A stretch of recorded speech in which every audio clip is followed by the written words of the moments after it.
ਸਤਿ ਸ਼੍ਰੀ ਅਕਾਲ। Punjabi radio USA ਵੇਖ ਅਤੇ ਸੁਣ ਰਹੇ ਹੋ ਤੁਸੀਂ। ਪ੍ਰੋਗਰਾਮ ਲੈ ਕੇ ਹਾਜ਼ਰ ਹਾਂ ਖਬਰ ਤੇ ਨਜ਼ਰ।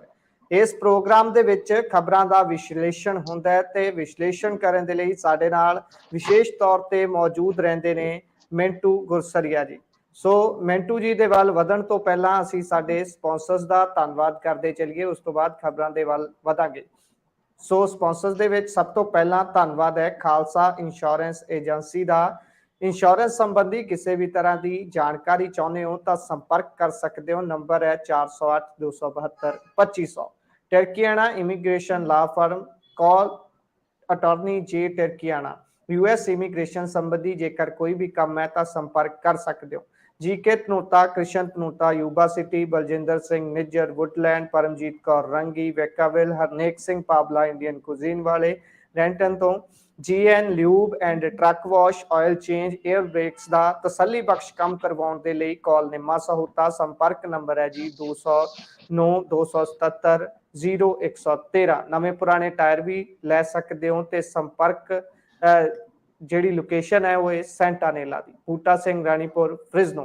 स्पॉन्सर्स का बहुत बहुत धन्यवाद है ਜਿਹੜੇ विशेष सहयोग करते हैं प्रोग्रामां ਨੂੰ ਤੁਹਾਡੇ तक पहुंचदा ਕਰਨ ਦੇ ਲਈ। सो हुण प्रोग्राम ਦੇ ਨਾਲ ਅੱਗੇ ਵਧੀਏ।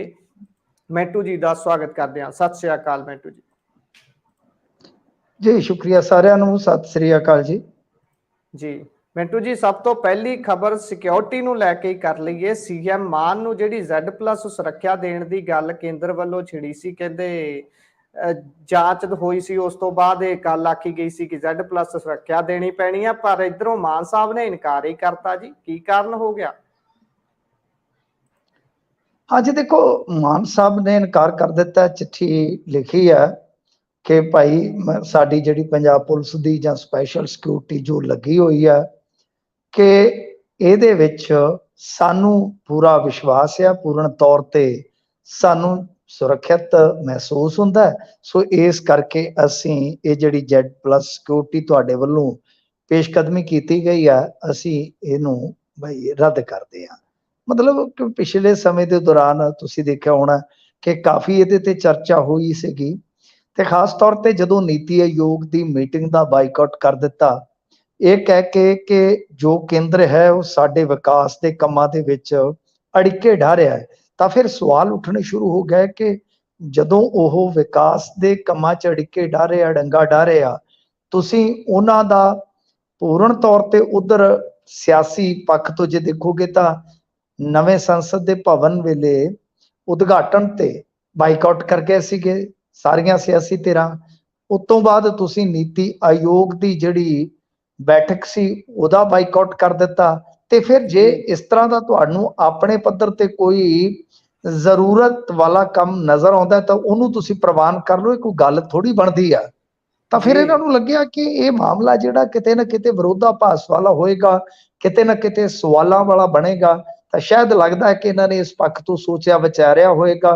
दूसरा यह है कि मतलब जो एक इत्थे अपने धारणा बनती है कि CM साहब दे कोल बहुत गनमैन है, इन्हां दी फैमिली कोल बहुत गनमैन है, रिश्तेदारां कोल बहुत गनमैन है, तो Z सिक्योरिटी वाला भी नाल जुड़ जाएगा ना, क्योंकि ओपोजिशन तो कहती कि तकरीबन 1200 के करीब बई गनमैन इन्हां दे नाल ने सारे टोटल मिला के सिक्योरिटी दे विच। तो ये अपने आप दे विच एक बहुत वड्डा मामला बन सकता सी सियासी तौर ते। सो इन्हां ने शायद ये कह के निबेड़ दिता कि हाँ भाई नहीं असी Z+ सिक्योरिटी नहीं लैनी। पर मेरा मनना यह है कि देखो सियासी तौर ते बाइकआउट जो मर्जी करो, पर गल यह है कि जे तां तुहानूं तुहाडी इंटैलीजेंसी ते तुहाडी अपनी सिक्योरिटी ते विश्वास हैगा, यकीन आ, ठीक आ, पर रिव्यू कीते तो जे कोई ओहो जी गलबात है तो तुहानूं सिक्योरिटी वधाउण च, सिक्योरिटी उन्हां दी लैण च भी गुरेज नहीं होना चाहिदा, क्योंकि इन दी एंड तां देखो जान माल सब तो उत्ते आ। खुदा ना खास्ता कोई इहो जी घटना वापरे, क्योंकि जो केंद्र ने पेशकश कीती सी, केंद्र ने पेशकश उदों कीती सी जदों अमरतपाल सिंह वाला प्रकरण वापरिया ते काफ़ी नाराज़गी नज़र आई जी, कुछ लोगों की काफ़ी नाराज़गी सीगी। सो इस करके किते ना किते आपां कह सकते हैं कि बई इन्हां ने सोचा होएगा, विचारिया होएगा, तद ही इन्हां ने इनकार कीता। ਜੀ ਜੀ, ਇਹ ਤਾਂ ਹੈ। ਸੋ ਅੱਗੇ ਵਧੀਏ, ਗੱਲ ਹਮਦਰਦ ਸਾਹਿਬ ਦੀ ਕਰੀਏ। ਉਹਨਾਂ ਨੂੰ ਕੋਰਟ ਤੋਂ ਰਾਹਤ ਮਿਲ ਗਈ ਹੈ। ਅੱਜ ਇਕੱਠ ਵੀ ਸੀ, ਇਕੱਠ 'ਚ ਸਰਬ ਪਾਰਟੀ ਕਹਿ ਸਕਦੇ ਆਮ ਆਦਮੀ ਪਾਰਟੀ ਨੂੰ ਛੱਡ ਕੇ ਬਾਕੀ ਤਾਂ ਸਾਰੇ ਆਏ। ਉਹਨਾਂ ਨੇ ਤਾਂ ਕਿੱਥੇ ਆਉਣਾ ਸੀ, ਪਰ ਉੱਥੇ ਇੱਕ ਹੋਰ ਚੀਜ਼ ਖਾਸ ਹੋਈ। ਕਹਿੰਦੇ ਜੱਫੀ ਬੜੀ ਸੁਰਖੀਆਂ ਬਟੋਰ ਰਹੀ ਹੈ। ਦੋ ਆਪਸੀ ਵਿਰੋਧੀ ਕਹਿ ਸਕਦੇ ਹਾਂ ਤਕੜੇ, ਇੱਕ ਤਾਂ ਹੋ ਗਿਆ ਮਜੀਠੀਆ ਹੋਣੀ, ਦੂਜੇ ਸਿੱਧੂ ਸਾਹਿਬ, ਉੱਥੇ ਜੱਫੀ ਵੀ ਪਈ ਹੈ। ਬਾਕੀ ਕੋਰਟ ਵੱਲੋਂ ਰਾਹਤ ਤੇ ਚਾਨਣਾ ਪਾ ਦਿਓ ਜੀ। ਹਾਂਜੀ ਦੇਖੋ, ਇਹ ਪੱਪੀਆਂ ਜੱਫੀਆਂ ਚੱਲਦੀਆਂ ਹੀ ਰਹਿੰਦੀਆਂ ਇਹਨਾਂ ਦੀਆਂ। ਇਹਦੇ ਜੀ ਚ ਜੀ ਕੀ ਆ, ਇਹ ਗੱਲ ਸੁਣੋ, ਇਹ ਅੰਮ੍ਰਿਤਸਰੀਆਂ ਨੂੰ ਪਤਾ ਕਿ ਸਿੱਧੂ ਤੇ ਮਜੀਠੀਏ ਦੀ ਕਿੰਨੀ ਗੂੜੀ ਯਾਰੀ ਹੁੰਦੀ ਸੀ। ਕਦੇ ਜੀ ਬਹੁਤ ਗੂੜੀ ਯਾਰੀ ਸੀ ਇਹਨਾਂ ਦੀ, ਯਾਰੀ ਦੀ ਮਿਸਾਲ ਸੀਗੀ। ਤੇ ਇੱਕ ਵੇਲੇ ਹੁੰਦਾ ਕਿ ਪਾਵਰ ਸ਼ੇਅਰਿੰਗ ਨੂੰ ਲੈ ਕੇ ਰੌਲਾ ਪੈ ਜਾਂਦਾ ਹੁੰਦਾ ਹੈ। ਜੀ ਜੀ ਆ ਜਿਹੜਾ ਪ੍ਰਤਾਪ ਸਿੰਘ ਬਾਜਵਾ ਤੇ ਕੈਪਟਨ ਅਮਰਿੰਦਰ ਸਿੰਘ ਦਾ ਤੁਸੀਂ ਦੇਖ ਰਹੇ ਹੋ ਇਸ ਵੇਲੇ ਵਿਰੋਧ ਆ, ਕਿਸੇ ਜੀ ਵੇਲੇ ਇਹਨਾਂ ਦੀ ਯਾਰੀ ਦੀ ਮਿਸਾਲ ਦਿੱਤੀ ਜਾਂਦੀ ਸੀਗੀ। ਫਿਰ ਉਹ ਦੋਨੇ ਲੜ ਪਏ ਕਿਉਂਕਿ ਪ੍ਰਧਾਨ ਜੀ ਜੀ ਬਾਜਵਾ ਬਣ ਗਿਆ, ਤੇ ਫਿਰ ਅਮਰਿੰਦਰ ਸਿੰਘ ਨੇ ਕੋਈ ਕਸਰ ਨਹੀਂ ਛੱਡੀ। ਜੀ ਅਮਰਿੰਦਰ ਸਿੰਘ ਗਾਂ ਇਹਨਾਂ ਦੇ ਪਿਓ ਤੱਕ ਵੀ ਚਲੇ ਗਿਆ, ਜਿਨ੍ਹਾਂ ਦੀ ਜੀ ਮੌਤ ਹੋ ਚੁੱਕੀ ਹੈ। ਤੇ ਫਿਰ ਇੱਕ ਵੇਲਾ ਇਹੋ ਜਿਹਾ ਆਇਆ ਕਿ ਸਿਸਮਾਂ 'ਚ ਪ੍ਰਤਾਪ ਸਿੰਘ ਬਾਜਵਾ ਜਾ ਵੜਿਆ। ਅੱਜ ਜੀ ਫਿਰ ਦੂਰ ਦੂਰ ਤੋਂ ਸਿਆਸਤ ਦੇ ਵਿੱਚ ਤੇ ਇਹ ਚੀਜ਼ਾਂ, ਸਗੋਂ ਮੈਂ ਤਾਂ ਕਹਿੰਦਾ ਚੰਗਾ ਲੋਕਾਂ ਦੀ ਅੱਖਾਂ ਖੋਲਣ ਨੂੰ ਇਹ ਠੀਕ ਆ। ਲੋਕ ਇਕੱਲੇ ਚੁਟਕਲੇ ਨਾ ਬਣਾਉਣ, ਇਹਨਾਂ ਚੀਜ਼ਾਂ ਤੋਂ ਸਬਕ ਸਿੱਖਣ। ਖੈਰ ਦੇਖੋ, ਗੱਲ ਬਰਜਿੰਦਰ ਸਿੰਘ ਹਮਦਰਦ ਦੀ ਹੋ ਰਹੀ ਆ, ਤਾਂ ਉਹਨਾਂ ਨੇ ਪਟੀਸ਼ਨ ਪਾ ਦਿੱਤੀ ਸੀਗੀ ਹਾਈ ਕੋਰਟ ਦੇ ਵਿੱਚ। ਹਾਈ ਕੋਰਟ ਨੇ ਉਹਨਾਂ ਨੂੰ ਇੱਕ ਵੱਡੀ ਰਾਹਤ ਦਿੱਤੀ ਆ ਕਿ ਗ੍ਰਿਫਤਾਰ ਕਰਨ ਤੋਂ ਪਹਿਲਾਂ 7 ਦਿਨ ਦਾ ਨੋਟਿਸ ਜਿਹੜਾ ਉਹ ਦੇਣਾ ਪਊਗਾ। ਤੇ ਇਹ ਆਪਣੇ ਆਪ ਦੇ ਵਿੱਚ ਕਹਿ ਲਓ ਇੱਕ ਵੱਡੀ ਰਾਹਤ ਹੁੰਦੀ ਹੈ ਕਿ ਕਿਸੇ ਨੂੰ ਇਸ ਤਰ੍ਹਾਂ ਲੱਗੇ ਕਿ ਹਾਂ ਇਹ ਆਨੇ ਬਾਨੇ ਅੱਗੇ ਪਿੱਛੇ ਮੈਨੂੰ ਅਰੈਸਟ ਕਰ ਸਕਦੇ ਆ, ਤਾਂ ਫਿਰ ਉਹ ਇਸ ਤਰ੍ਹਾਂ ਦੀ ਗੁਹਾਰ ਲਾ ਕੇ ਜੇਕਰ ਰਾਹਤ ਹਾਸਲ ਕਰ ਲਵੇ ਤੇ ਇਹਨੂੰ ਆਪਾਂ ਕਹਿ ਸਕਦੇ ਹਾਂ ਕਿ ਇੱਕ ਵੱਡੀ ਬਲਾ ਟਲ ਗਈ, ਕਿਉਂਕਿ ਇਹ ਗ੍ਰਿਫਤਾਰੀ ਦੀ ਤਲਵਾਰ ਬਲਾ ਹੀ ਹੁੰਦੀ ਆ। ਤਾਂ ਬਰਜਿੰਦਰ ਸਿੰਘ ਹਮਦਰਦ ਕਿਤੇ ਨਾ ਕਿਤੇ ਇਹ ਸੋਚ ਰਹੇ ਸੀ, ਇਹਦਾ ਮਤਲਬ ਤੇ ਇਹ ਹੋਇਆ ਨਾ ਕਿ ਮੈਨੂੰ ਗ੍ਰਿਫਤਾਰ ਕੀਤਾ ਜਾ ਸਕਦਾ। ਪਰ ਸੋਚ ਕੇ ਵੇਖੋ ਕਿ ਬਰਜਿੰਦਰ ਸਿੰਘ ਹਮਦਰਦ ਦੀ ਗ੍ਰਿਫਤਾਰੀ ਕੀ ਸੰਭਵ ਸੀ? ਕਿ ਇਸ ਮਾਮਲੇ 'ਚ ਕੁਛ ਨਾ ਕੁਛ ਹੈ ਜਿਹੜਾ ਉਹਨਾਂ ਨੂੰ ਡਰ ਸਤਾ ਰਿਹਾ, ਵੀ ਇੱਕ ਵੱਡਾ ਸਵਾਲ ਹੈ ਜੀ। ਫਿਰ ਦੇਖੋ, ਹਾਲੇ ਮੈਂ ਪਟੀਸ਼ਨ ਨਹੀਂ ਪੜ੍ਹੀ, ਨਾ ਹੀ ਜੱਜਮੈਂਟ ਪੜ੍ਹੀ ਆ, ਤੇ ਉਸ ਤੋਂ ਬਾਅਦ ਪਤਾ ਲੱਗੇਗਾ। ਮੰਗ ਕਰ ਰਹੇ ਨੇ, ਕਹਿੰਦੇ ਜਾਂਚ ਸੀਬੀਆਈ ਨੂੰ ਸੌਂਪੀ ਜਾਵੇ, ਤੁਰੰਤ ਜਾਂਚ ਨੂੰ ਰੋਕਿਆ ਜਾਵੇ। ਹਾਂਜੀ ਹਾਂ ਬਿਲਕੁਲ, ਉਹ ਠੀਕ ਹੈ, ਖਬਰ ਮੈਂ ਵੀ ਪੜ੍ਹੀ ਆ, ਪਰੰਤੂ ਜੱਜਮੈਂਟ ਜਾਂ ਪਟੀਸ਼ਨ ਪੜ੍ਹੀ ਹੋਵੇ ਨਾ, ਫਿਰ ਬਾਅਦ 'ਚ ਪਤਾ ਲੱਗਦਾ ਕਿ ਕੀ ਗਰਾਊਂਡ ਕੀ ਆ ਤੇ ਜੋ ਆਰਡਰ ਆਇਆ ਆਰਡਰ ਦੇ ਵਿੱਚ ਕੀ ਹੈ। ਤਾਂ ਗੱਲ ਇਹ ਆ ਕਿ ਡਿਟੇਲਡ ਆਰਡਰ ਥੋੜਾ ਟਾਈਮ ਲੱਗਦਾ ਹੁੰਦਾ ਅਪਲੋਡ ਹੋਣ ਲੱਗਿਆ। ਸੋ ਗੱਲ ਜਿਹੜੀ ਆ ਉਹ ਸੀਬੀਆਈ ਦੀ ਜਾਂਚ ਦੀ ਵੀ ਜੇ ਕਰ ਲਈਏ ਤਾਂ ਸੀਬੀਆਈ ਦੀ ਜਾਂਚ ਸ਼ਾਇਦ ਇਸ ਕਰਕੇ ਕਿਉਂਕਿ ਉਹਨਾਂ ਨੂੰ ਸੈਂਟਰਲ ਗਵਰਨਮੈਂਟ ਤੇ ਜ਼ਿਆਦਾ ਭਰੋਸਾ ਹੈ। ਔਰ ਬੀਤੇ ਦਿਨ ਹੀ ਉਹ ਨਰਿੰਦਰ ਮੋਦੀ ਦੇ ਨਾਲ ਮੁਲਾਕਾਤ ਵੀ ਕਰਕੇ ਆਏ ਸੀਗੇ। ਪਿਛਲੇ ਦਿਨ ਹੀ ਨਵੇਂ ਸੰਸਦ ਭਵਨ ਦੇ ਉਦਘਾਟਨ ਦੇ ਮੌਕੇ ਵੀ ਇਹਨਾਂ ਦੇ ਫੈਮਿਲੀ ਮੈਂਬਰ ਉੱਥੇ ਵੇਖੇ ਗਏ ਸਨ ਜੀ। ਤਾਂ ਗੱਲ ਇਹ ਆ ਕਿ ਸ਼ਾਇਦ ਉਹਨਾਂ ਨੂੰ ਇਹ ਹੈ ਕਿ ਜੇ ਕੇਂਦਰ ਕੋਲੋਂ ਜਾਂਚ ਪੜਤਾਲ ਕਰਵਾ ਲਈ ਜਾਵੇ ਤੇ ਭਾਈ ਠੀਕ ਰਹੇਗਾ ਕੰਮ।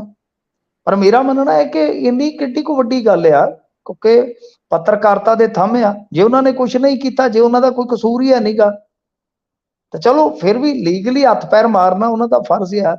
ਪਰ ਸਰਕਾਰ ਨੂੰ ਚਾਹੀਦਾ ਕਿ ਪੁੱਛਗਿੱਛ ਜ਼ਰੂਰ ਕਰੇ ਜਿੰਨੀ ਵੀ ਕਰਨੀ ਆ, ਪਰ ਬਦਲਾਖੋਰੀ ਨਾ ਹੋਵੇ। ਮੇਰਾ ਤੇ ਮੰਨਣਾ ਇਹ ਆ, ਕਿਉਂਕਿ ਜੇ ਤੁਸੀਂ ਕੀਤਾ ਕੁਛ ਨਹੀਂ ਹੈ ਤਾਂ ਤੁਹਾਨੂੰ ਖੱਜਲ ਕੀਤਾ ਜਾ ਸਕਦਾ, ਤੁਹਾਨੂੰ ਹਰਾਇਆ ਨਹੀਂ ਜਾ ਸਕਦਾ। ਦੂਜੀ ਗੱਲ ਇਹ ਆ ਕਿ ਬਥੇਰਾ ਕੁਛ ਹੁੰਦਾ ਆ ਇਸ ਇੰਡੀਆ ਦੇ ਵਿੱਚ, ਪਰ ਗੱਲ ਇਹ ਆ ਕਿ ਬਰਜਿੰਦਰ ਸਿੰਘ ਹਮਦਰਦ ਹੋਰਾਂ ਵੱਲੋਂ ਸੀਬੀਆਈ ਦੀ ਜਾਂਚ ਮੰਗਣਾ, ਜਿਸ ਤਰ੍ਹਾਂ ਤੁਸੀਂ ਕਿਹਾ, ਇਹ ਵੀ ਆਪਣੇ ਆਪ ਦੇ ਵਿੱਚ ਇੱਕ ਤਰ੍ਹਾਂ ਨਾਲ ਕਹਿ ਲਓ ਕਿ ਰੌਚਕ ਤੱਥ ਹੈ ਸਾਰੀ ਕਹਾਣੀ 'ਚ। ਪਰ ਬਾਵਜੂਦ ਇਸ ਤੇ ਜੋ ਵੀ ਚੱਲ ਰਿਹਾ, ਤਾਂ ਬਰਜਿੰਦਰ ਸਿੰਘ ਹਮਦਰਦ ਹੋਰਾਂ ਵਾਸਤੇ ਇੱਕ ਵੱਡੀ ਰਾਹਤ ਹੈ। ਬਾਕੀ ਸਰਵਦਲੀ ਮੀਟਿੰਗ ਉਹ ਤਾਂ ਹੁਣ ਸਭਨਾਂ ਨੂੰ ਪਤਾ ਹੈ ਕਿ ਜੀ ਕਿਸੇ ਬਹਾਨੇ ਏਕਤਾ ਕਰਕੇ, ਉਹ ਆਂਦੇ ਹੁੰਦੇ ਆ ਨਾ, ਰੋਂਦੀ ਭਾਈਆਂ ਨੂੰ ਨਾ ਸੱਜਣਾ ਦਾ ਲੈ ਕੇ। ਗੱਲ ਕੋਈ ਹੋਰ ਹੁੰਦੀ ਹੈ, ਸਿਆਸਤ ਦੇ ਬੜੇ ਕਹਿ ਲਓ ਕਿ ਡੂੰਘੇ ਸੰਦਰਭ ਹੁੰਦੇ ਨੇ, ਤਾਂ ਕੁਝ ਵਿਖਾਇਆ ਜਾਂਦਾ। ਸਰਵਦਲੀ ਮੀਟਿੰਗ ਮਤਲਬ ਕਿ ਉਹ ਕਿਤੇ ਨਾ ਕਿਤੇ ਸਰਕਾਰ ਨੂੰ ਦਿਖਾ ਰਹੇ ਨੇ, ਤਾਂ ਉੱਥੇ ਹੁਣ ਜੇ ਉਦਾਂ ਸਿੱਧੇ ਇਕੱਠੇ ਹੋ ਜਾਣ ਕਿ ਸਾਨੂੰ ਇਹ ਤੰਗ ਕਰਦੇ ਆ, ਤੇ ਲੋਕ ਇਹਨਾਂ ਨੂੰ ਤੰਗ ਕਰਨਗੇ ਕਿ ਜੇ ਤੁਸੀਂ ਕੁਝ ਕੀਤਾ ਨਹੀਂ ਤੇ ਫਿਰ ਡਰ ਕਾਹਦਾ।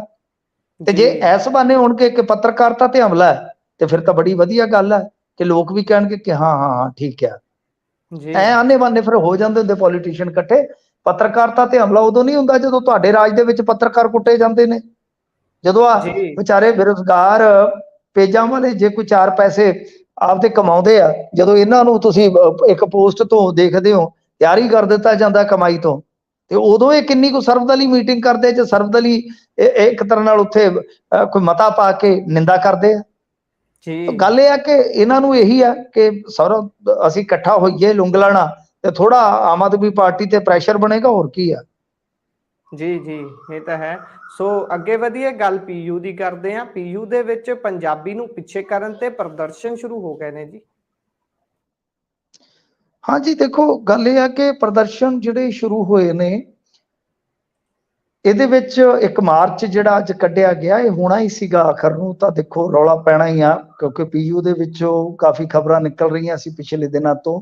ਬੇਸਿਕਲੀ ਕੀ ਆ ਕਿ ਪੰਜਾਬੀ ਜਿਹੜੀ ਗਈ ਆ ਉਹਦੇ ਵਿੱਚ ਗੱਲ ਥੋੜੀ ਜੀ ਇੱਕ ਕਹਿ ਲਓ ਕਿ ਡੂੰਗੀ ਵੀ ਆ, ਥੋੜੀ ਗੱਲ ਨਾ ਸਮਝੀ ਵਾਲੀ ਵੀ ਆ ਕਿ ਅਸਲ ਦੇ ਵਿੱਚ ਉੱਥੇ ਪੰਜਾਬੀ ਕੋਈ ਬੰਦ ਨਹੀਂ ਕੀਤੀ ਗਈ ਪੀਯੂ ਦੇ ਵਿੱਚ, ਪਰ ਗੱਲ ਬਹੁਤ ਡੂੰਗੀ ਆ। ਕਿਉਂਕਿ ਜਿਹੜਾ ਗ੍ਰੈਜੂਏਸ਼ਨ ਦਾ ਕੋਰਸ ਹੁੰਦਾ ਜਾਂ ਕਹ ਲਓ ਕਿ ਡਿਗਰੀ ਹੁੰਦੀ ਆ, ਇੱਕ ਤੇ ਇਹਨਾਂ ਨੇ ਚੰਗਾ ਕੰਮ ਤੇ ਵੈਸੇ ਨਿਊ ਐਜੂਕੇਸ਼ਨ ਪਾਲਿਸੀ 'ਚ ਕੀਤਾ ਕਿ ਜਿਵੇਂ ਮੰਨ ਲਓ 1 ਸਾਲ ਲੱਗਦਾ ਕਿਸੇ ਦਾ, ਤੇ ਉਹਨੂੰ ਸ਼ਾਇਦ ਉਹ ਕਹਿ ਦਿੰਦੇ ਨੇ ਸਰਟੀਫਿਕੇਟ ਹੋਲਡਰ, 2 ਸਾਲ ਵਾਲੇ ਨੂੰ ਡਿਗਰੀ ਹੋਲਡਰ, ਕੁਝ ਇਸ ਤਰ੍ਹਾਂ ਮਤਲਬ ਕਿ ਉਹਨਾਂ ਨੇ ਰੱਖੇ ਹੋਏ ਅਲੱਗ-ਅਲੱਗ ਕਿ ਕੋਈ ਵੀ ਸਾਲ ਵਿਅਰਥ ਨਹੀਂ ਜਾਂਦਾ ਅੱਗੇ। ਜੇ ਕੋਈ 1 ਸਾਲ ਲਾ ਕੇ ਦੂਜੇ ਸਾਲ 'ਚ ਨਹੀਂ ਸੀ ਬੈਠਦਾ, ਇਵਨ ਦੈਟ ਕੋਈ ਫਾਈਨਲ ਈਅਰ ਤੇ ਪੇਪਰ ਨਹੀਂ ਸੀ ਦੇ ਸਕਦਾ, ਤੇ ਉਹਦਾ ਸਾਰਾ ਕੀਤਾ ਕਰਾਇਆ ਖੂਹ 'ਚ ਪੈ ਜਾਂਦਾ ਸੀ। ਇਹ ਤਾਂ ਵਧੀਆ ਗੱਲ ਸੀ, ਪਰ ਜਿਹੜੀ ਗੱਲ ਦੂਜੀ ਆ ਕਿ ਦਰਅਸਲ ਹੋਇਆ ਕੀ ਆ ਕਿ ਇਹਨਾਂ ਨੇ ਉਹ ਜਿਹੜੇ ਲਾਜ਼ਮੀ ਅੱਗੇ ਹੁੰਦੇ ਸੀ, ਜਿਵੇਂ ਗ੍ਰੈਜੂਏਸ਼ਨ ਕਿਸੇ ਨੇ ਕਰਨੀ ਆ, ਤੇ ਇਹ ਕਿਹਾ ਜਾਂਦਾ ਸੀਗਾ ਕਿ ਦੇਖੋ ਜੀ ਇੱਕ ਪੰਜਾਬੀ ਤੇ ਇੱਕ ਅੰਗਰੇਜ਼ੀ ਤੇ ਤੁਹਾਨੂੰ ਲੈਣੀ ਪੈਣੀ, ਬਾਕੀ 3 ਚੁਣ ਲਓ 94 ਵਿਸ਼ੇ, ਉਹਦੇ ਚ ਲੈਕਟ ਪੰਜਾਬੀ ਲੈ ਲਓ ਜਾਂ ਕੋਈ ਵੀ ਲੈ ਲਓ। ਤਾਂ ਇਹਦੇ ਚ ਨਵਾਂ ਜੋ ਇਹਨਾਂ ਨੇ ਪੈਟਰਨ ਲਿਆਂਦਾ, ਉਹਦੇ ਚ ਇਹਨਾਂ ਨੇ ਅਲੱਗ-ਅਲੱਗ ਕੋਰਸ ਬਣਾ ਦਿੱਤੇ, ਕ੍ਰੈਡਿਟ ਬਣਾ ਦਿੱਤੇ 6 ਸਮੈਸਟਰਾਂ ਦੇ, 22 ਕ੍ਰੈਡਿਟ ਮਤਲਬ ਕਿ ਪੁਆਇੰਟ, ਉਹ ਸਿਸਟਮ ਜਿਹੜਾ ਚੱਲਦਾ ਪੱਛਮੀ ਦੇਸ਼ਾਂ 'ਚ ਜ਼ਿਆਦਾਤਰ। ਤਾਂ ਫਿਰ ਉਹਦੇ 'ਚ ਅਗਾਂਹ ਇਹਨਾਂ ਨੇ ਮਾਈਨਰ ਕੋਰਸ ਆ ਜੀ, ਮੇਜਰ ਕੋਰਸ ਆ ਜੀ, ਇਹ ਸਕਿੱਲ ਇਨਹਾਂਸਮੈਂਟ ਹੈ ਜੀ, ਇਹ ਇਸ ਤਰ੍ਹਾਂ ਅਗਾਂਹ ਰੱਖ ਦਿੱਤੇ। ਤੇ ਜਿਹੜੇ ਇਹ ਲੈਂਗੁਏਜਸ ਵਾਲੇ ਹੈਗੇ ਨੇ ਵਿਸ਼ੇ, ਇਹਨਾਂ ਨੂੰ ਇੱਕ ਬਕਟ 'ਚ ਪਾ ਦਿੱਤਾ ਗਿਆ। ਤਾਂ ਮਤਲਬ ਕਿ ਉੱਥੇ ਵਿਦਿਆਰਥੀ ਨੇ ਲੈਣਾ ਤੇ ਉਹਦੇ 2 ਕ੍ਰੈਡਿਟ ਹੈ, ਯਾਨੀ ਹਫ਼ਤੇ 'ਚ ਉਹਨੇ ਸਿਰਫ 2 ਘੰਟੇ ਪੜ੍ਹਾਈ ਕਰਨੀ ਹੈ ਇਹਨਾਂ 2 ਲੈਂਗੁਏਜਸ ਦੀ। ਜਿਹੜੀਆਂ 2 ਲੈਂਗੁਏਜਸ ਨੇ ਉਹ ਜਿਹੜੀਆਂ ਮਰਜ਼ੀ ਉਹ ਹੋ ਸਕਦੀਆਂ, ਉਹ ਤਮਿਲ ਵੀ ਲੈ ਸਕਦਾ, ਅੰਗਰੇਜ਼ੀ ਵੀ ਲੈ ਸਕਦਾ, ਹਿੰਦੀ ਵੀ ਲੈ ਸਕਦਾ, ਪੰਜਾਬੀ ਵੀ ਲੈ ਸਕਦਾ, ਮਰਾਠੀ ਵੀ ਲੈ ਸਕਦਾ, ਗੁਜਰਾਤੀ ਵੀ ਲੈ ਸਕਦਾ। ਹੁਣ 2 ਵਿਸ਼ੇ ਆ, ਓਬਵੀਅਸ ਇੱਕ ਤਾਂ ਅੰਗਰੇਜ਼ੀ ਕੋਈ ਲਏਗਾ ਹੀ ਲਏਗਾ ਕਿਉਂਕਿ ਅੰਗਰੇਜ਼ੀ ਦਾ ਮੁੱਲ ਹੈ, ਤੇ 1 ਘੰਟਾ ਹੀ ਰਹਿ ਗਿਆ ਫਿਰ ਪੰਜਾਬੀ ਦੇ ਹਿੱਸੇ। ਤੇ ਜੇ ਕੱਲ ਨੂੰ ਮੰਨ ਲਓ ਹੁਣ ਜਿਸ ਤਰ੍ਹਾਂ ਇਹ ਪਾਲਿਸੀ ਲਾਗੂ ਹੁੰਦੀ ਪਈ ਆ, ਤਾਂ ਹਿੰਦੀ ਨੂੰ ਜ਼ਿਆਦਾ ਤਰਜੀਹ ਮਿਲ ਗਈ, ਅੰਗਰੇਜ਼ੀ ਤੇ ਹਿੰਦੀ ਮੇਨ ਰਹਿ ਜਾਣਗੇ, ਤਾਂ ਜਿਹੜੀਆਂ ਲੋਕਲ ਲੈਂਗੁਏਜਸ ਹੈਗੀਆਂ ਨੇ ਉਹ ਆਪਣੇ ਆਪ ਹੀ ਪਿੱਛੇ ਹੋ ਜਾਣਗੀਆਂ। ਤਾਂ ਇਸ ਤਰ੍ਹਾਂ ਇਹ ਸਾਰਾ ਕੁਝ ਹੋਇਆ। ਤੇ ਦੂਜੀ ਗੱਲ ਜਿਹੜੀ ਹੈ ਕਿ ਇਹ ਤਾਂ ਚਲੋ ਹੈਗੀ ਸੀ, ਇਹਨਾਂ ਨੇ ਅਡਾਪਟ ਕਰਨਾ ਸੀ ਜਾਂ ਨਹੀਂ ਕਰਨਾ ਸੀ, ਚਲੋ ਪੰਜਾਬ ਸਰਕਾਰ ਤੇ ਵੀ ਨਿਰਭਰ ਕਰਦਾ ਹੈ। ਹੋਇਆ ਕੀ ਹੈ ਕਿ ਇਹਨਾਂ ਦਾ ਜਿਹੜਾ ਮਤਲਬ ਕਿ ਹੁੰਦਾ ਸਾਰਾ ਸਿਸਟਮ ਕਿ ਕਿਸ ਤਰ੍ਹਾਂ ਇਹਨਾਂ ਨੇ ਉਹ ਸਿਲੇਬਸ ਤਿਆਰ ਕਰਨਾ, ਤਾਂ ਉਹਦੇ ਵਿੱਚ ਵੀ ਦੱਸਦੇ ਆ ਕਿ ਜਿਹੜੀ ਇਹ ਇੱਕ ਕਮੇਟੀ ਹੁੰਦੀ ਹੈ, ਉਸ ਤੋਂ ਬਾਅਦ ਫਿਰ ਇਹ ਜੋ ਬੋਰਡ ਆਫ ਸਟੱਡੀਜ਼ ਹੈ ਉਹਦੇ ਕੋਲ ਜਾਂਦਾ ਹੈ, ਉਹਨਾਂ ਤੋਂ ਬਾਅਦ ਇਹ ਜੋ ਫੈਕਲਟੀ ਹੁੰਦੀ ਹੈ, ਫੈਕਲਟੀ ਆਫ ਲੈਂਗੁਏਜ, ਉਹ ਦੇਖਦੀ ਹੈ, ਉਸ ਤੋਂ ਬਾਅਦ ਕੋਰ ਕਮੇਟੀ, ਤੇ ਉਸ ਤੋਂ ਬਾਅਦ ਸਿੰਡੀਕੇਟ ਕੋਲ ਗਿਆ ਹੈ। ਹੁਣ ਕੋਰ ਕਮੇਟੀ ਤੱਕ ਇਹ ਸਾਰਾ ਕੁਝ ਠੀਕ ਸੀ, ਕਿਉਂਕਿ ਜੋ ਕਹ ਲਓ ਕਿ ਬੋਰਡ ਆਫ ਸਟੱਡੀਜ਼ ਹੈ ਉਹਦੇ ਵਿੱਚ ਬੈਠੇ ਪਾਲੀ ਭੁਪਿੰਦਰ ਨੇ ਖੁਦ ਦੱਸਿਆ, ਮੇਰੇ ਨਾਲ ਗੱਲ ਹੋਈ ਆ ਕਿ ਅਸੀਂ 14-15 ਜਾਣੇ ਸੀਗੇ, ਅਸੀਂ ਇਹਨੂੰ ਮਾਈਨਰ ਕੋਰਸ 'ਚ ਵੀ ਲਾਜ਼ਮੀ ਕੀਤਾ, ਮੇਜਰ ਕੋਰਸ 'ਚ ਵੀ ਲਾਜ਼ਮੀ ਕੀਤਾ, ਮਤਲਬ ਕਿ ਲਾਜ਼ਮੀ ਪੰਜਾਬੀ ਕਿਉਂ ਤੁਹਾਨੂੰ ਲੈਣੀ ਹੀ ਪਵੇ। ਪਰ ਫੈਕਲਟੀ ਵਾਲਿਆਂ ਨੇ ਵੀ ਥੋੜੇ ਜਿਹੇ ਕਹਿੰਦੇ ਕਿ ਮਾੜੇ ਮੋਟੇ ਚੇਂਜ ਕੀਤੇ, ਤੇ ਉਹਨਾਂ ਨੇ ਵੀ ਜਿਉਂ ਦੀ ਤਿਉਂ ਭੇਜੀ ਆ।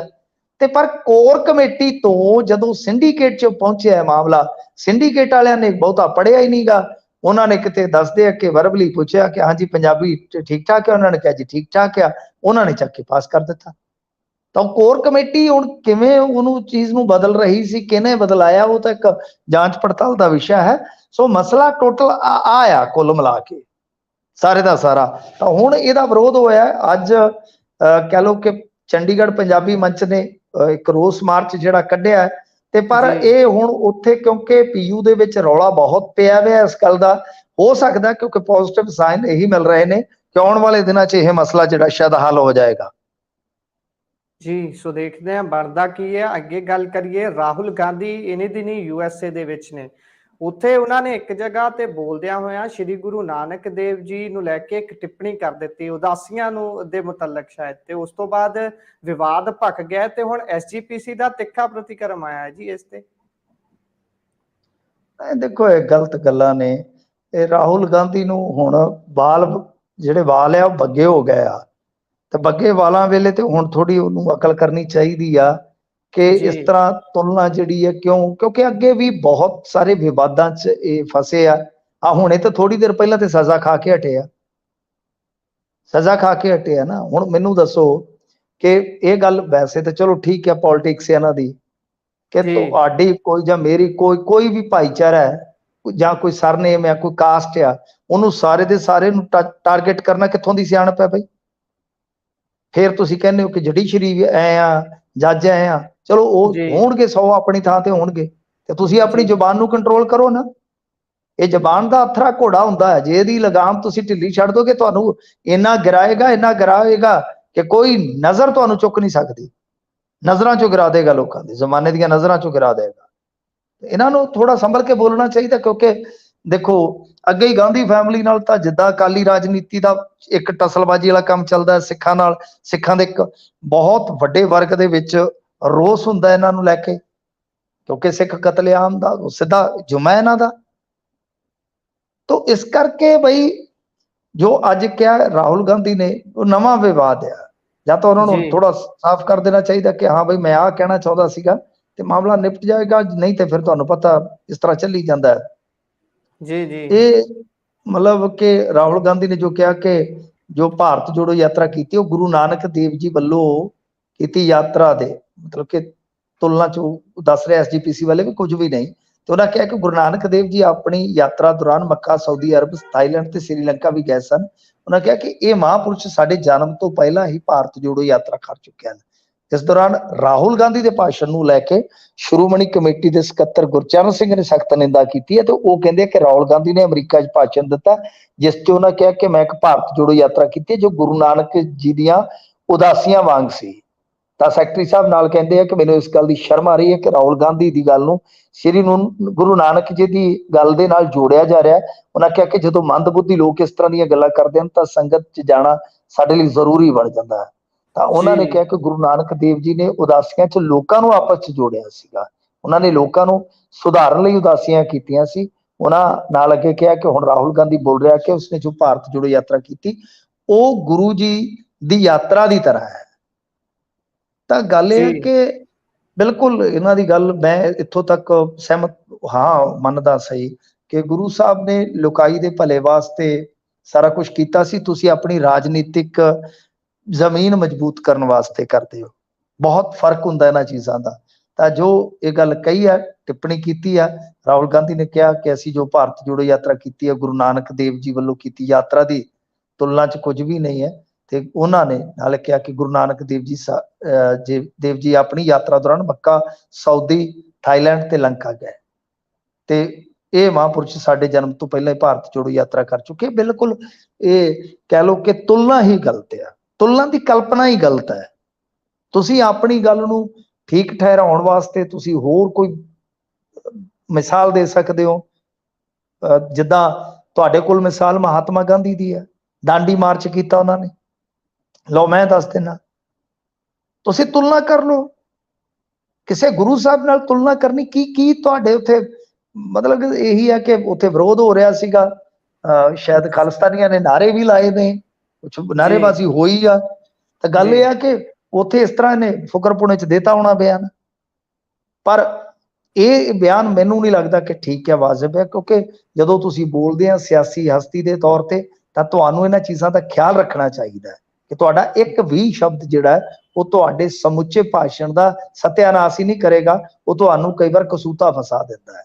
ਖੈਰ ਇਹਨਾਂ ਨੂੰ ਆਪਣੀ ਤੁਲਨਾ ਵਾਸਤੇ ਮਾਫੀ ਮੰਗਣੀ ਚਾਹੀਦੀ ਆ, ਇਹਨਾਂ ਨੂੰ ਅਹਿਸਾਸ ਕਰ ਲੈਣਾ ਚਾਹੀਦਾ ਕਿ ਮੇਰੇ ਤੋਂ ਇਹ ਸ਼ਬਦ ਜਿਹੜੇ ਆ ਉਹ ਕਿਸੇ ਵੀ ਤਰੀਕੇ ਗਲਤ ਨਿਕਲੇ ਆ ਜ਼ੁਬਾਨ ਚੋਂ, ਪਰ ਮੈਂ ਸਮਝਦਾ ਕਿ ਗੁਰੇਜ਼ ਕਰਨਾ ਚਾਹੀਦਾ ਹੈ। ਧਾਰਮਿਕ ਮਿਸਾਲਾਂ ਹੀ ਨਹੀਂ ਦੇਣੀਆਂ ਚਾਹੀਦੀਆਂ ਸਿਆਸਤਦਾਨਾਂ ਨੂੰ। ਜੀ ਜੀ, ਧਰਮ ਨਾਲ ਜੋੜ ਕੇ ਵੈਸੇ ਵੀ ਉਦਾਹਰਨ ਦੇਣੀ ਨਹੀਂ ਬਣਦੀ, ਕਿਉਂਕਿ ਅਸੀਂ ਕਈ ਵਾਰ ਗੁਸਤਾਖੀਆਂ ਕਰ ਦਿੰਦੇ ਹਾਂ। ਪਰ ਅੱਗੇ ਵਧੀਏ, ਗੱਲ ਵਿਜੀਲੈਂਸ ਦੀ ਕਰੀਏ।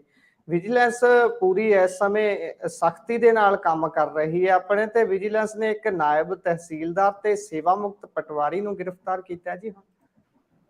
ਹਾਂਜੀ, ਦੇਖੋ ਇਹਨਾਂ ਨੇ ਖਾਸੀ ਜ਼ਮੀਨ ਜਿਹੜੀ ਸੀਗੀ ਉਹ ਰਿਕਾਰਡ 'ਚ ਛੇੜਛਾੜ ਕਰਕੇ ਮਤਲਬ ਕਿ ਗਾਂਹ ਚੜਾ ਦਿੱਤੀ, ਕੁਝ ਲੋਕਾਂ ਨੂੰ ਮਾਲਕ ਬਣਾ ਦਿੱਤਾ। ਜਾਂਚ ਦੇ ਵਿੱਚ ਇਹ ਸਾਹਮਣੇ ਆਇਆ ਕਿ ਪਟਵਾਰੀ ਜਗਜੀਤ ਜੱਗਾ ਵੱਲੋਂ ਜਮ੍ਹਾਂਬੰਦੀ 5/6 ਦੇ ਵਿੱਚ ਕੁਝ ਲੋਕਾਂ ਨੂੰ ਉਹਦੇ 'ਚ ਛੇੜਛਾੜ ਕਰਕੇ ਕਾਸ਼ਤਕਾਰ ਬਣਾ ਦਿੱਤਾ, ਮਾਲਕ ਬਣਾ ਦਿੱਤਾ।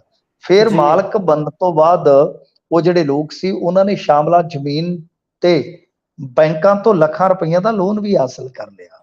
ਤੇ ਇਸੇ ਦਰਮਿਆਨ ਦੱਸਦੇ ਕਿ ਨਾਇਬ ਤਹਿਸੀਲਦਾਰ ਦੇ ਖਿਲਾਫ ਵੀ ਸਬੂਤ ਮਿਲੇ ਆ, ਤੇ ਨਾਇਬ ਤਹਿਸੀਲਦਾਰ ਬਲਵਿੰਦਰ ਸਿੰਘ ਉਹ ਵੀ ਹੁਣ ਠੱਪਿਆ ਗਿਆ। ਗੱਲ ਇਹ ਆ ਕਿ ਦੇਖੋ ਇਹ ਜਿਹੜੀਆਂ ਸ਼ਾਮਲਾਟ ਜ਼ਮੀਨਾਂ ਇਸ ਤਰ੍ਹਾਂ ਨੱਪੀਆਂ ਗਈਆਂ, ਇਹਦੇ ਸਾਰੇ ਪਾਸੇ ਹੀ ਇਹੋ ਹਾਲ ਆ। ਇਹ ਤੁਸੀਂ ਵੇਖਿਓ, ਇੱਕ ਗੱਲ ਯਾਦ ਰੱਖਿਓ ਮੇਰੀ, ਜਿੱਦਣ ਜਸਟਿਸ ਕੁਲਦੀਪ ਸਿੰਘ ਵਾਲੀ ਰਿਪੋਰਟ ਖੁੱਲ ਗਈ ਨਾ, ਉਦੋਂ ਦੇਖਿਓ, ਮੈਂ ਪੜ੍ਹੀ ਹੋਈ ਆ ਸਾਰੀ, ਜਿਹੜੀ ਹਾਲੇ ਸੀਲਬੰਦ ਪਈ ਹਾਈ ਕੋਰਟ ਦੇ ਵਿੱਚ। ਜਿੱਦਣ ਉਹ ਖੁੱਲ ਗਈ, ਵੱਡੇ ਘਰਾਂ ਦੇ ਸਾਰੇ ਪਾਜ ਵੀ ਖੁੱਲਣਗੇ ਤੇ ਨਾਲੇ ਇਹ ਨਾਂ ਵੀ ਖੁੱਲਣਗੇ ਕਿ ਕਿਹੜੇ ਕਿਹੜੇ ਅਫਸਰ ਨੇ ਉੱਥੇ ਰਿਕਾਰਡ ਦੇ ਵਿੱਚ ਹੇਰਾਫੇਰੀ ਕੀਤੀ, ਬਦਲੀਆਂ ਕੀਤੀਆਂ, ਬਹੁਤ ਕੁਛ ਆ। ਮਤਲਬ ਇਹ ਸਾਫ਼ ਆ, ਸਪਸ਼ਟ ਆ ਕਿ ਜਿੰਨੇ ਵੀ ਨਜਾਇਜ਼ ਕਬਜ਼ੇ ਹੋਏ ਨੇ, ਇਹਨਾਂ ਕਬਜ਼ਿਆਂ ਦੇ ਵਿੱਚ ਕਿਤੇ ਨਾ ਕਿਤੇ ਰੈਵਨਿਊ ਡਿਪਾਰਟਮੈਂਟ, ਲੀਡਰ ਜਾਂ ਅਫਸਰਸ਼ਾਹੀ ਦੇ ਹੋਰ ਜਿਹੜੇ ਪੁਰਜ਼ੇ ਨੇ, ਇਹਨਾਂ ਨੇ ਰਲ ਮਿਲ ਕੇ ਹੀ ਇਹ ਸਾਰਾ ਕੁਝ ਕੀਤਾ ਹੈ। ਆ ਥੋੜੇ ਦਿਨ ਪਹਿਲਾਂ ਅਮਰੂਦ ਘੁਟਾਲਾ ਉਹ ਕਿਹਨਾਂ ਕੀਤਾ ਸੀਗਾ? ਉਹ ਆਈਐਸ ਅਫਸਰਾਂ ਨੇ। ਜਸਟਿਸ ਕੁਲਦੀਪ ਸਿੰਘ ਦੀ ਰਿਪੋਰਟ, ਇੱਕ ਜ਼ਿਲ੍ਹੇ ਦੀ ਜ਼ਮੀਨ ਜਿਹੜੀ ਛਡਾ ਲਈਏ ਤੇ ਕਈ 100 ਕਰੋੜ ਦੀ ਆ ਜੀ। ਜੇ ਸਾਰੇ ਪੰਜਾਬ ਦਾ ਵੇਖੋਗੇ ਤੇ ਇਹੀ ਨਿਕਲੇਗਾ ਤੁਹਾਨੂੰ, ਇਹ ਸਾਰਾ ਨੈਕਸਸ ਇਦਾਂ ਹੀ ਨਿਕਲੇਗਾ। ਹੋਰ ਕੋਈ ਗਰੀਬ ਮਾਤੜ ਥੋੜੀ ਕੋਈ, ਉਹ ਤਾਂ ਮਰਲਾ ਵੀ ਨੱਪ ਲਵੇ ਤੇ ਪਿੰਡ ਸਾਰਾ ਗਲ ਪੈ ਜਾਂਦਾ। ਤਾਂ ਇਸੇ ਤਰ੍ਹਾਂ ਵੱਡੀਆਂ ਜ਼ਮੀਨਾਂ ਜਿਹੜੀਆਂ ਨੇ, ਬੇਸ਼ਕੀਮਤੀ ਜ਼ਮੀਨਾਂ ਜਿਹੜੀਆਂ ਨੇ, ਉਹ ਇਸੇ ਤਰ੍ਹਾਂ ਹੀ ਰਲ ਮਿਲ ਕੇ ਇੱਕ ਪੂਰਾ ਨੈਕਸਸ ਬਣਾ ਕੇ ਹੀ ਨੱਪੀਆਂ ਗਈਆਂ। ਜੀ ਜੀ, ਸੋ ਜਾਂਚ ਹੋਣੀ ਬਣਦੀ ਹੈ ਡੂੰਘਾਈ ਦੇ ਨਾਲ। ਅੱਗੇ ਵਧੀਏ, ਗੱਲ ਕਰੀਏ ਸੀਸੀਟੀਵੀ ਘੁਟਾਲੇ ਦੀ। ਇਸ ਦੇ ਵਿੱਚ ਹੁਣ ਜਾਂਚ ਤੇਜ਼ ਹੋਈ ਹੈ ਜੀ। ਦੇਖੋ, ਇਹ ਤੁਸੀਂ ਕਹਿ ਸਕਦੇ ਹੋ ਕਿ ਨਿਗਮ ਚੋਣਾਂ ਆ ਗਈਆਂ ਤੇ ਅੱਜ ਇਹਨਾਂ ਨੇ ਕੁਝ ਨਿਯੁਕਤੀਆਂ ਵੀ ਕਰ ਦਿੱਤੀਆਂ, ਤੇ ਉਦਾਂ ਹੀ ਹੁਣ ਵਿਜੀਲੈਂਸ ਵੀ ਬਸ ਇਲੈਕਸ਼ਨ ਦੇ ਵਿੱਚ ਤਿਆਰ ਆ, ਕਿਉਂਕਿ ਉਹ ਕਾਉਂਸਲਰ ਇੱਧਰ ਉੱਧਰ ਕਰਨੇ, ਮੇਅਰ ਇੱਧਰ ਉੱਧਰ ਕਰਨੇ। ਬਈ ਉਹ ਜਿਵੇਂ ਹੁਣ ਈਡੀ ਕਰਦੀ ਆ, ਆਈਟੀ ਕਰਦਾ ਆ, NIA ਆ, ਬਥੇਰਾ ਕੁਛ ਹੈਗਾ ਉਰੇ, ਤੇ ਇਹਨਾਂ ਦੇ ਕੋਲ ਜੋ ਹੈਗਾ ਉਹ ਵਰਤਣਾ ਹੀ ਆ।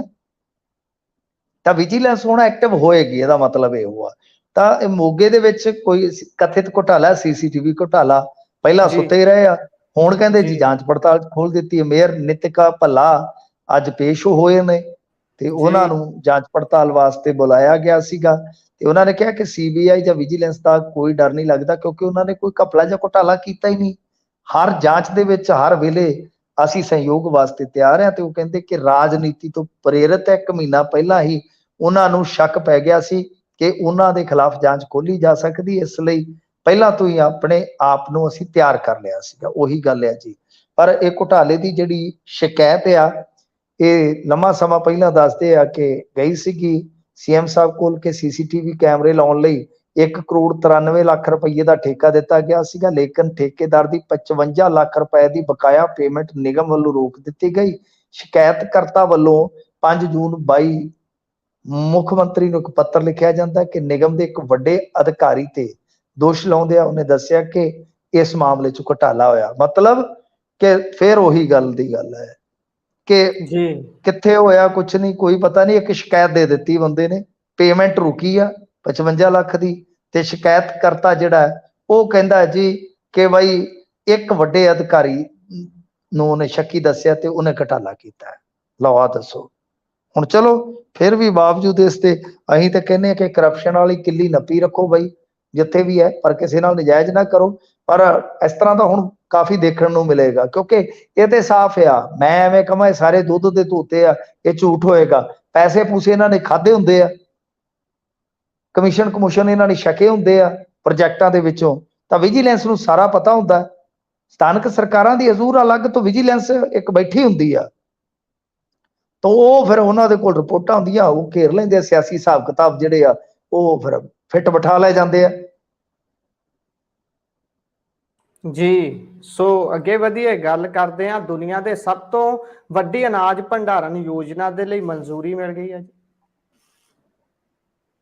ਹਾਂਜੀ, ਦੇਖੋ ਇਹਨਾਂ ਨੇ ਵੱਡਾ ਇੱਕ ਪ੍ਰੋਜੈਕਟ ਲਿਆਂਦਾ ਭੰਡਾਰਨ ਵਾਸਤੇ। ਭੰਡਾਰਨ ਦੀ ਕੀ ਜ਼ਰੂਰਤ ਆ ਕਿ ਬੇਸਿਕਲੀ ਇੰਡੀਆ ਦੇ ਵਿੱਚ ਜਿੰਨਾ ਵੀ ਫੂਡ ਪੈਦਾ ਹੁੰਦਾ ਹੈ ਉਹਦੇ ਵਿੱਚ ਸਾਂਭ ਸੰਭਾਲ ਖੁਣੋਂ ਬਹੁਤ ਜ਼ਿਆਦਾ ਜ਼ਾਇਆ ਹੋ ਜਾਂਦਾ ਹੈ। ਪੰਜਾਬ 'ਚ ਕੀ ਹਾਲਤ ਹੁੰਦੀ ਸੀਗੀ, ਆ ਖੁੱਲੇ ਦੇ ਵਿੱਚ ਜਿਹੜੀਆਂ ਬੋਰੀਆਂ ਪਈਆਂ ਹੁੰਦੀਆਂ ਸੀ, ਕੀ ਕੁਛ ਕਰਦੇ ਸੀਗੇ। ਇੱਕ ਵਾਰੀ ਤੇ ਇੱਥੋਂ ਭੇਜਣਾ ਸੀ ਅਨਾਜ, ਤੇ ਇਧਰੋਂ ਫਿਰੋਜ਼ਪੁਰ ਜ਼ਿਲ੍ਹੇ 'ਚੋਂ ਲੱਦੀ ਗਈ ਮਾਲ ਗੱਡੀ, ਤੇ ਉਹਦੇ ਵਿੱਚੋਂ ਕੁਛ ਬੋਰੀਆਂ ਚੋਂ ਰੇਤਾ ਨਿਕਲਿਆ। ਦਾਣੇ ਹੈ ਹੀ ਨਹੀਂ ਸੀਗੇ, ਦਾਣੇ ਉਹ ਖਾ ਗਏ, ਰੇਤਾ ਭਰ ਦਿੱਤੀ। ਤੇ ਲੋਕੀ ਕਹਿੰਦੇ ਸ਼ੁਕਰ ਕਰੋ ਤੁਹਾਡੇ ਕੋਲ ਰੇਤਾ ਪਹੁੰਚ ਗਿਆ, ਨਹੀਂ ਤੇ ਰੇਤਾ ਵੀ ਖਾ ਜਾਂਦੇ ਨੇ ਇੱਥੇ ਪੰਜਾਬ 'ਚ ਲੋਕ। ਕੁਛ ਲੋਕ ਰੇਤਾ ਵੀ ਖਾ ਜਾਂਦੇ ਆ। ਤਾਂ ਇਸ ਤਰ੍ਹਾਂ ਬਹੁਤ ਥਾਵਾਂ ਤੇ ਪਾਣੀ ਪਾਉਂਦੇ, ਉਹ ਕਿੱਦਾਂ ਪਰਖੀ ਲਾ ਕੇ ਕੱਢਦੇ, ਬਥੇਰਾ ਕੁਛ ਆ। ਅਨਾਜ ਘੁਟਾਲਾ ਉਹ ਆਪਣੀ ਥਾਂ ਤੇ ਆ। ਪਿੱਛੇ ਜੇ CBI ਨੇ ਇਸੇ ਤਰ੍ਹਾਂ ਦਾ ਇੱਕ ਰੈਕਟ ਫੜਿਆ ਸੀਗਾ ਕਿ ਪੰਜਾਬ ਦੇ ਵਿੱਚ ਰੇਡ ਕਰਕੇ, ਉਹ ਵੀ ਅਨਾਜ ਘੁਟਾਲਾ ਹੀ ਸੀਗਾ। ਤਾਂ ਇਹ ਮਾਮਲਾ ਜਿਹੜਾ ਉਹ ਕਾਫੀ ਕਹਿ ਲਓ ਕਿ ਭਾਰਤ ਸਰਕਾਰ ਵਾਸਤੇ ਚਿੰਤਾਜਨਕ ਸੀਗਾ ਕਿ ਕਿਸ ਤਰ੍ਹਾਂ ਇਹ ਸਾਰਾ ਕੁਝ ਠੀਕ ਕੀਤਾ ਜਾਵੇ ਕਿ ਚੋਰੀ ਵੀ ਘੱਟ ਹੋਵੇ, ਤੇ ਜਿਹੜਾ ਇਹ ਫਸਲ ਦਾ ਖਰਾਬਾ ਹੁੰਦਾ ਹੈ, ਫੂਡ ਦਾ ਖਰਾਬਾ ਹੁੰਦਾ ਹੈ, ਇਹਨੂੰ ਵੀ ਰੋਕਿਆ ਜਾਵੇ। ਤਾਂ ਇਹਨਾਂ ਨੇ ਹੁਣ ਬਲਾਕ ਪੱਧਰ ਤੇ ਮਤਲਬ ਕਿ 500 ਤੋਂ 2000 ਮੀਟ੍ਰਿਕ ਟਨ ਦੀ ਕਪੈਸਿਟੀ ਵਾਲੇ ਗੋਦਾਮ ਬਣਾਉਣ ਦਾ ਫੈਸਲਾ ਕਰ ਲਿਆ। ਇਹ ਗੱਲ ਮੰਤਰੀ ਨੇ ਜਿਹੜੇ ਅਨੁਰਾਗ ਠਾਕੁਰ ਕੈਬਨਿਟ ਦੇ ਵਜ਼ੀਰ ਨੇ, ਤਾਂ ਇਹਨਾਂ ਨੇ ਕਿਹਾ ਕਿ ਦੁਨੀਆ ਦੀ ਸਭ ਤੋਂ ਵੱਡੀ ਅਨਾਜ ਭੰਡਾਰਨ ਦੀ ਅਸੀਂ ਸਕੀਮ ਲਾਂਚ ਕਰਨ ਜਾ ਰਹੇ ਹਾਂ। ਠੀਕ ਹੈ ਜੀ। ਅੱਗੇ ਕਹਿੰਦੇ ਨੇ ਕਿ ਦੇਸ਼ ਦੇ ਵਿੱਚ 1450 ਲੱਖ ਟਨ ਅਨਾਜ ਭੰਡਾਰਨ ਦੀ ਸਮਰੱਥਾ ਹੈ। ਅਗਲੇ 5 ਸਾਲ ਦੇ ਵਿੱਚ 700 ਮੀਟ੍ਰਿਕ ਟਨ ਭੰਡਾਰਨ ਹੋਰ ਵਧਾਉਣ ਦੀ ਯੋਜਨਾ ਹੈ, ਜਿਹਦੇ ਤੋਂ ਬਾਅਦ ਕੁੱਲ ਅਨਾਜ ਭੰਡਾਰਨ ਦੀ ਜਿਹੜੀ ਸਾਡੀ ਸਮਰੱਥਾ ਹੋਏਗੀ ਉਹ ਹੋ ਜਾਏਗੀ 2150 ਲੱਖ ਮੀਟ੍ਰਿਕ ਟਨ। ਤਾਂ ਇਹ ਇਹਨਾਂ ਨੇ ਕਿਹਾ ਕਿ ਜਿੱਦਾਂ ਕੋਆਪਰੇਟਿਵ ਮੰਤਰਾਲੇ ਦੀ ਯੋਜਨਾ ਜਿਹੜੀ ਆ, ਉਹ ਇਸ ਯੋਜਨਾ ਨੂੰ ਅੱਗੇ ਤੋਰ ਕੇ ਕੁਝ ਪਾਇਲਟ ਪ੍ਰੋਜੈਕਟ, ਜਿਵੇਂ 10 ਕੁ ਜ਼ਿਲ੍ਹਿਆਂ ਦੇ ਵਿੱਚ ਪਾਇਲਟ ਪ੍ਰੋਜੈਕਟ ਲਿਆ ਕੇ ਫਿਰ ਉਹਨੂੰ ਪੂਰੇ ਮੁਲਕ 'ਚ ਲਾਗੂ ਕਰ ਦੇਵੇਗਾ।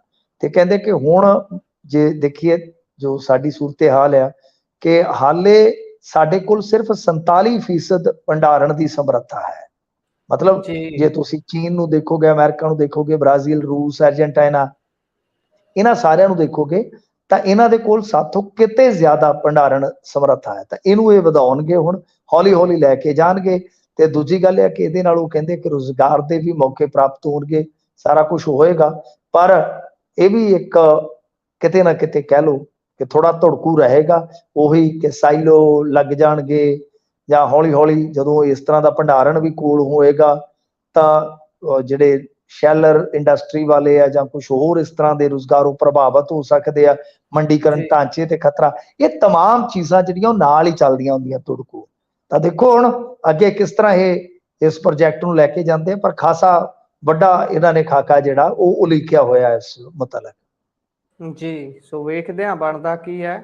ਅੱਗੇ ਵਧੀਏ, ਗੱਲ ਰਾਮ ਮੰਦਿਰ ਦੀ ਕਰਦੇ ਹਾਂ ਜੀ। ਰਾਮ ਮੰਦਿਰ ਦੇ ਵਿੱਚ ਦਸੰਬਰ ਤੱਕ ਆਯੋਜਨ ਦੀ ਵੱਡੀ ਤਿਆਰੀ ਹੋ ਰਹੀ ਹੈ ਜੀ। ਦੇਖੋ ਇਹ ਤਾਂ ਸਾਫ਼ ਹੀ ਹੈ ਨਾ, ਕਿਉਂਕਿ ਅਸੀਂ ਤੇ ਯੂਪੀ ਦੇ ਇਲੈਕਸ਼ਨ ਵੇਲੇ ਵੀ ਕਹਿੰਦੇ ਹੁੰਦੇ ਸਾਂ ਕਿ ਬਈ ਯੂਪੀ ਤੇ ਪੂਰਾ ਜ਼ੋਰ ਲਾ ਕੇ ਇਹਨਾਂ ਨੇ ਸਰਕਾਰ ਬਣਾਉਣੀ ਆ, ਰਿਪੀਟ ਕਰਨਗੇ। ਅਸੀਂ ਵਾਰ-ਵਾਰ ਕਿਹਾ ਸੀਗਾ ਕਿ ਰਿਪੀਟ ਕਰਨਗੇ, ਕਿਉਂਕਿ ਯੂਪੀ ਹਾਰਨ ਦਾ ਮਤਲਬ ਇਹ ਆ ਕਿ ਬਈ ਤੁਸੀਂ 2024 ਵਾਸਤੇ ਵੀ ਨੁਕਸਾਨ ਕੱਟੋਗੇ, ਕਿਉਂਕਿ ਹੋ ਸਕਦਾ ਕੋਈ ਦੂਜੀ ਸਰਕਾਰ ਆਵੇ ਤਾਂ ਰਾਮ ਮੰਦਿਰ ਦਾ ਜੋ ਕਾਰਜ ਹੈ ਉਸ ਨੂੰ 2024 ਤੱਕ ਨੇਪਰੇ ਨਾ ਚੜਨ ਦੇਵੇ। ਆਨੇ ਬਾਨੇ ਸਰਕਾਰਾਂ ਕੋਲ ਤਾਕਤ ਜਦੋਂ ਹੁੰਦੀ ਹੈ ਤਾਂ ਅੱਜ ਉਹ ਚੀਜ਼ਾਂ ਹੁਣ ਕਹ ਲਓ ਕਿ ਪਿੱਛੇ ਰਹਿ ਗਈਆਂ, ਪਿੱਛੇ ਛੁੱਟ ਗਈਆਂ। ਤਾਂ ਸਰਕਾਰ ਰਿਪੀਟ ਹੋਈ ਆ, ਤਾਂ ਇਹਨਾਂ ਨੇ ਕੰਮ ਵੀ ਬੜੀ ਸਪੀਡ ਦੇ ਨਾਲ ਕੀਤਾ ਹੈ। ਤਾਂ ਹੁਣ ਤਕਰੀਬਨ ਪੁਸ਼ਟੀ ਹੋ ਗਈ ਆ ਜੋ ਸ਼੍ਰੀ ਰਾਮ ਜਨਮ ਭੂਮੀ ਤੀਰਥ ਖੇਤਰ ਟਰਸਟ ਦੇ ਹੈਗੇ ਨੇ ਰਾਮ ਲੱਲਾ ਦੀ ਇਹਨਾਂ ਨੇ ਜਾਣਕਾਰੀ ਦਿੱਤੀ ਹੈ ਜਿਹਦੇ ਬਾਰੇ ਜੀ ਇਸ ਟਰਸਟ ਨੇ ਕਿਹਾ ਕਿ ਬਈ ਦਸੰਬਰ ਦੇ ਵਿੱਚ ਜੋ ਪ੍ਰਾਣ ਪ੍ਰਤਿਸ਼ਠਾ ਹੁੰਦੀ ਹੈ ਇਹ ਪ੍ਰਧਾਨ ਮੰਤਰੀ ਨਰਿੰਦਰ ਮੋਦੀ ਤੋਂ ਕਰਾਉਣ ਦਾ ਫੈਸਲਾ ਕੀਤਾ ਗਿਆ ਵੀ ਯਾਨੀ ਜੋ ਸ਼੍ਰੀ ਰਾਮ ਜਨਮ ਭੂਮੀ ਤੀਰਥ ਖੇਤਰ ਟਰਸਟ ਹੈ ਉਹਨਾਂ ਨੇ ਫੈਸਲਾ ਕੀਤਾ ਤੇ ਇਸ ਮੌਕੇ ਤੇ ਉਹ ਕਹਿੰਦੇ ਕਿ ਦੇਸ਼ ਭਰ ਦੇ ਵਿੱਚ 7 ਦਿਨ ਦਾ ਇੱਕ ਉਤਸਵ ਮਨਾਇਆ ਜਾਏਗਾ। ਤਾਂ ਇਹ ਕਹਿੰਦੇ ਨੇ ਕਿ ਗਰਾਊਂਡ ਫਲੋਰ ਤੇ ਗਰਭ ਗ੍ਰਹਿ ਦਾ ਕੰਮ 15 ਦਸੰਬਰ ਤੱਕ ਪੂਰਾ ਹੋ ਜਾਏਗਾ। ਇਸ ਤੋਂ ਬਾਅਦ ਪ੍ਰਾਣ ਪ੍ਰਤਿਸ਼ਠਾ ਦੀ ਤਿਆਰੀ ਹੋਏਗੀ। ਗਰਾਊਂਡ ਫਲੋਰ ਦਾ 85% ਕੰਮ ਪੂਰਾ ਹੋ ਗਿਆ। ਤਾਂ ਉਹੀ ਗੱਲ ਹੈ ਨਾ ਕਿ 2024 ਤੋਂ ਪਹਿਲਾਂ ਇੱਕ ਬਹੁਤ ਵੱਡਾ, ਕਿਉਂਕਿ ਦੇਖੋ ਇਹਨਾਂ ਨੇ ਹਿੰਦੂ ਭਾਈਚਾਰੇ ਦੇ ਨਾਲ ਜੋ ਵਾਅਦਾ ਕੀਤਾ ਸੀ ਉਹ ਨਿਭਾਇਆ, ਉਸ ਨੂੰ ਹੁਣ ਫਿਰ ਸਿਆਸੀ ਤੌਰ ਤੇ ਤਾਂ ਉਹਨਾਂ ਨੇ ਕਿਹਾ ਦਿਖਾਉਣਾ ਹੈ ਨਾ ਕਿ ਆਪ ਕੰਮ ਕੀਤਾ ਹੋਇਆ। ਤਾਂ 2024 ਵਿੱਚ ਤੁਸੀਂ ਦੇਖਣਾ ਰਾਮ ਮੰਦਿਰ ਜੋ ਭਵਿਆ ਰਾਮ ਮੰਦਿਰ ਇਹ ਕਹਿੰਦੇ ਆ ਕਿ ਉਹਦਾ ਨਿਰਮਾਣ ਜੋ ਕਰਾਇਆ ਹੋਏਗਾ ਜੋ ਸੰਪੂਰਨ ਹੋ ਗਿਆ, ਉਸ ਤੋਂ ਬਾਅਦ ਇਹਦਾ ਸਿਆਸੀ ਤੌਰ ਤੇ ਭਾਰਤੀ ਜਨਤਾ ਪਾਰਟੀ ਪੂਰਾ ਕ੍ਰੈਡਿਟ ਲਵੇਗੀ, ਪੂਰੇ ਦੇਸ਼ ਦੇ ਵਿੱਚ ਇਸ ਕ੍ਰੈਡਿਟ ਨੂੰ ਵਿਖਾਏਗੀ। ਤਾਂ ਖੈਰ ਇਹ ਸਾਰਾ ਕੁਛ ਆ ਕਿ ਦਸੰਬਰ ਦੇ ਵਿੱਚ ਇੱਥੇ ਪ੍ਰਾਣ ਪ੍ਰਤਿਸ਼ਠਾ ਤੇ ਉਸ ਤੋਂ ਬਾਅਦ 7 ਦਿਨ ਦਾ ਇੱਕ ਉਤਸਵ ਆਯੋਜਨ ਹੋ ਸਕਦਾ ਆ। ਤੇ ਆ ਸੈਂਗੋਲ ਵਾਲਾ ਵੀ ਇਹ ਸਾਰਾ ਕੁਝ ਹੋਇਆ ਜਿਹੜਾ ਇਹਦੇ ਵੀ ਇਤਿਹਾਸਿਕ ਪਹਿਲੂ ਆ, ਕਿਤੇ ਸੁਣਾ ਦਿਆਂਗਾ।